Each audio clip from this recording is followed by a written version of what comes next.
Merci.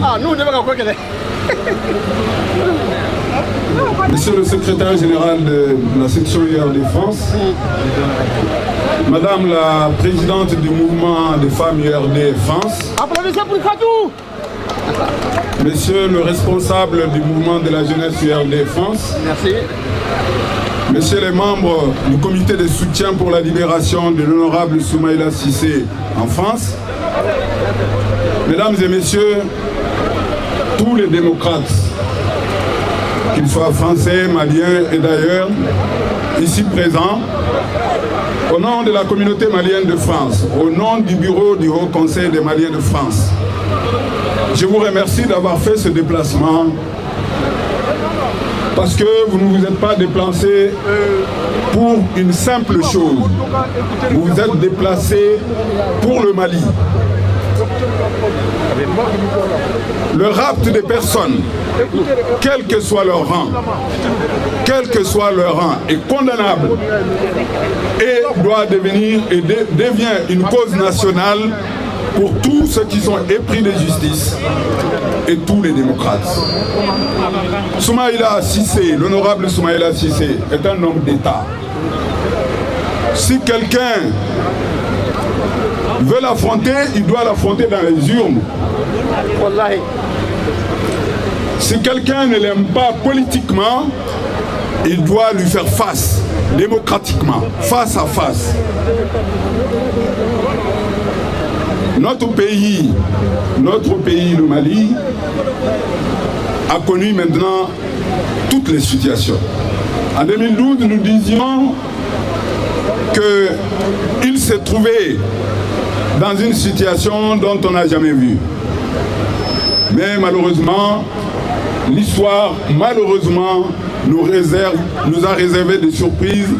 Nous ne voulons pas qu'il y en ait plus que ce que nous avons vu. Un homme d'État qui est kidnappé pendant 102 jours dans un espace comme les régions du nord du Mali. Ce n'est même pas toutes les régions. La région de Tombouctou et celle de Mopti, où il y a des armées, des pays qu'on peut compter jusqu'à pratiquement plus de 10.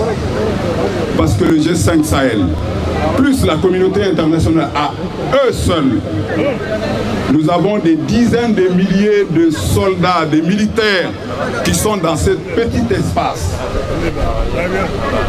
Des filles et des filles des autres pays viennent mourir au Mali pour libérer le Mali, mais où est le Malien eux-mêmes? Où est l'État? Où sont nos institutions?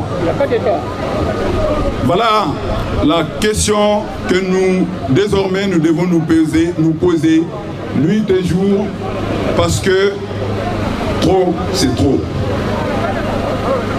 C'est pour cela qu'aujourd'hui, tout Malien digne de ce nom doit se considérer comme étant le soldat de la lutte pour la libération de Soumaïla Cissé. Nous allons avoir une pensée pour d'autres. C'est vrai, l'honorable Soumaïla Cissé est un grand homme d'État.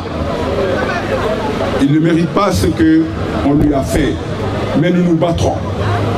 Nous nous battrons jusqu'à la dernière énergie pour qu'il soit libéré.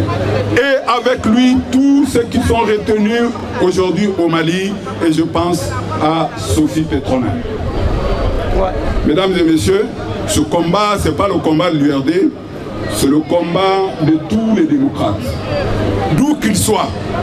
À cette occasion, nous remercions les élus français. J'en ai vu un sénateur, qui s'est fait l'avocat de cette cause dans les tribunes des télévisions internationales. C'est de cela que nous avons besoin. Nous disons aux élus français, votre mission dans cette affaire, c'est aussi de pousser le gouvernement français à faire ce qu'il fait lorsqu'il y a quelque part Un occidental qui est pris en otage. Je ne dirais même pas un Français. Un occidental qui est pris en otage. Tous les gouvernements des pays occidentaux se donnent la main pour trouver les voies et moyens de le libérer. Pourquoi ne le serait-il pas pour l'honorable Soumaïla Cissé? Mesdames et messieurs, donc ce combat, c'est notre combat. Nous sommes mobilisés, nous serons mobilisés jusqu'au jour où nous fêterons le retour de l'honorable Soumaïla Cissé parmi nous. Merci beaucoup.